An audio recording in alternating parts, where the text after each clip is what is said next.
নমস্কার, আমি নিবেদিতা। আমার চ্যানেলে আপনাদের স্বাগত।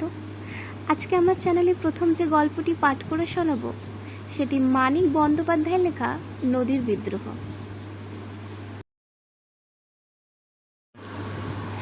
4:45 প্যাসেঞ্জার ট্রেনটিকে রওনা করাইয়া দিয়া নদের চাঁদ নূতন সহকারীকে ডাকিয়া বলিল, আমি চলিলাম হে।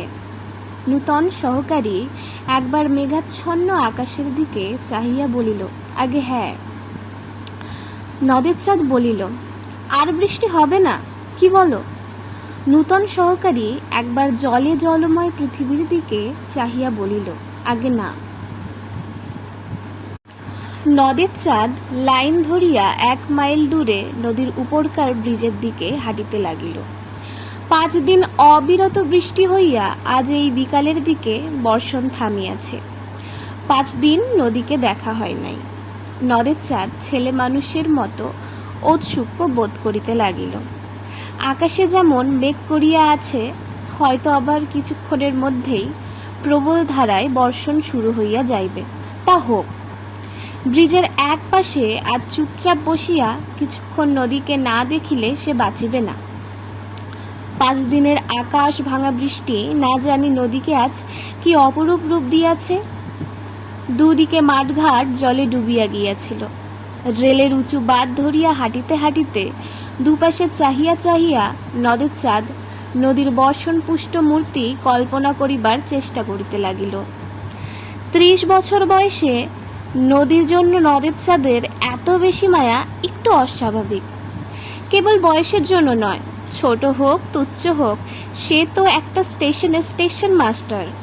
দিবারাত্রি মেল, প্যাসেঞ্জার আর মালগাড়িগুলির তীব্র বেগে ছুটাছুটি নিয়ন্ত্রিত করিবার দায়িত্ব যাহাদের, সেও তো তাহাদেরই একজন।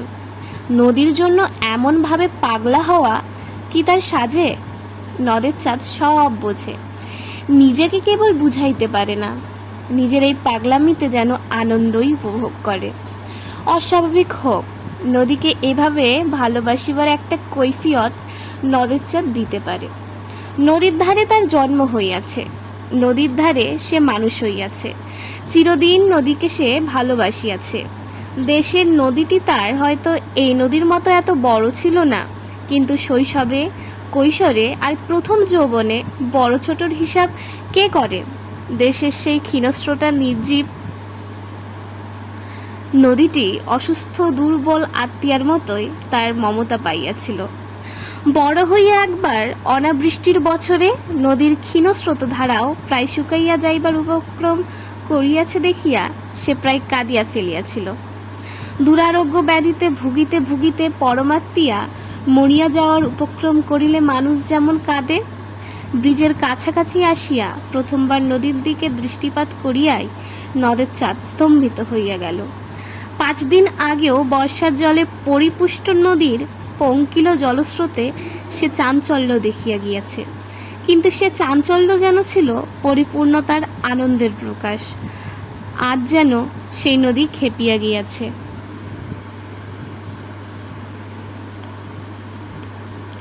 গাঢ়তর পঙ্কিল জল ফুলিয়া ফাঁপিয়া ফেনোচ্ছ্বাসিত হইয়া ছুটিয়া চলিয়াছে।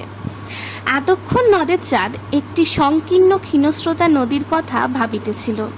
তার 4 বছরের চেনা এই নদীর মূর্তিকে তাই যেন আরও বেশি ভয়ঙ্কর, আরও বেশি অপরিচিত মনে হইল। ব্রিজের মাঝামাঝি ইট, সুরকি আর সিমেন্টে গাঁথা ধারকস্তম্ভের শেষ প্রান্তে বসিয়া সে প্রতিদিন নদীকে দেখে। আজও সে সেইখানে গিয়া বসিল। নদীর স্রোত ব্রিজের এই দিকে ধারকস্তম্ভগুলিতে বাধা পাইয়া ফেনিল আবর্ত রচনা করিতেছে। এত উঁচুতে জল উঠিয়া আসিয়াছে যে মনে হয় ইচ্ছা করিলে বুঝি হাত বাড়াইয়া স্পর্শ করা যায়। নদের চাঁদের ভারী আমোদ বোধ হইতে লাগিল। পকেট খুঁজিয়া পুরাতন একটা চিঠি বাহির করিয়া সে স্রোতের মধ্যে ছুড়িয়া দিল। চোখের পলকে কোথায় যে অদৃশ্য হইয়া গেল চিঠিখানা। উন্মত্ততার জন্যই জলপ্রবাহকে আজ তাহার জীবন্ত মনে হইতেছিল। তার সঙ্গে খেলায় যোগ দিয়া চিঠিখানা যেন তাড়াতাড়ি লুকাইয়া ফেলিয়াছে। 2 দিন ধরিয়া বাহিরের অবিশ্রান্ত বর্ষণের সঙ্গে সুর মিলাইয়া নদের চাঁদ বউকে প্রাণপণে একখানা 5 পৃষ্ঠাব্যাপী বিরহ বেদনাপূর্ণ চিঠি লিখিয়াছে। চিঠি পকেটেই ছিল। একটু মমতাবোধ করিল বটে, কিন্তু নদীর সঙ্গে খেলা করার লোভটা সে সামলাইতে পারিল না। একখানি পাতা ছিঁড়িয়া দুমড়াইয়া মোচড়াইয়া জলে ফেলিয়া দিতে লাগিল। তারপর নামিল বৃষ্টি। সে কি মুষলধারায় বর্ষণ! ঘণ্টা 3 বিশ্রাম করিয়া মেঘের যেন নূতন শক্তি সঞ্চিত হইয়াছে। নদের চাঁদ বসিয়া বসিয়া ভিজিতে লাগিল, উঠিল না। নদী হইতে একটা অশ্রুতপূর্ব শব্দ উঠিতেছিল। তার সঙ্গে বৃষ্টির ঝমঝম শব্দ মিশিয়া হঠাৎ এমন একটা সঙ্গত সৃষ্টি করিয়াছে যে নদের চাঁদের মন হইতে ছেলে মানুষই আমোদ মিলাইয়া গেল। তার মনে হইতে লাগিল এই ভীষণ মধুর শব্দ শুনিতে শুনিতে সর্বাঙ্গ অবসন্ন হইয়া আসিতেছে। ক্রমে ক্রমে দিনের স্তিমিত আলো মিলাইয়া চারিদিক অন্ধকারে ছাইয়া গেল। বৃষ্টি একবার কিছুক্ষণের জন্য একটু কমিয়া আবার প্রবল বেগে বর্ষণ আরম্ভ হইল। ব্রিজের উপর দিয়া একটা ট্রেন চলিয়া যাওয়ার শব্দে আকস্মিক আঘাতে ঘুম ভাঙিয়া যাওয়ার মতো একটা বেদনাদায়ক চেতনা কিছুক্ষণের জন্য নদের চাঁদকে দিশেহারা করিয়া রাখিল। তারপর সে অতি কষ্টে উঠিয়া দাঁড়াইল। বড় ভয় করিতে লাগিল নদের চাঁদের। হঠাৎ তাহার মনে হইয়াছে, রোষে ক্ষোভে উন্মত্ত এই নদীর আর্তনাদে জলরাশির কয়েক হাত উঁচুতে এমন নিশ্চিত মনে এতক্ষণ বসিয়া থাকা তাহার উচিত হয় নাই।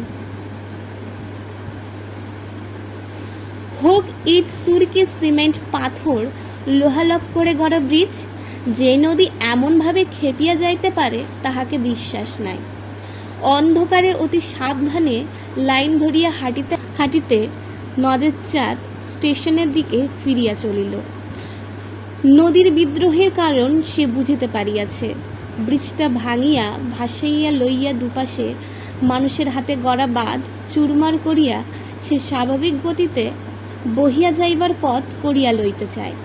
কিন্তু পারবে কি? পারিলেও মানুষ কি তাকে রেহাই দিবে?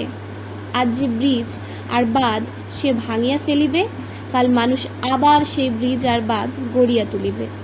তারপরে এই গভীর প্রশস্ত জলপূর্ণ নদীর তার দেশের সেই ক্ষীণস্রোতা নদীতে পরিণত হইতে না জানি মোটে আর কতদিন লাগিবে। স্টেশনের কাছে নূতন রংকরা ব্রিজটির জন্য এতকাল নদের চাঁদ গর্ব অনুভব করিয়াছে। আজ তার মনে হইল, কি প্রয়োজন ছিল ব্রিজের?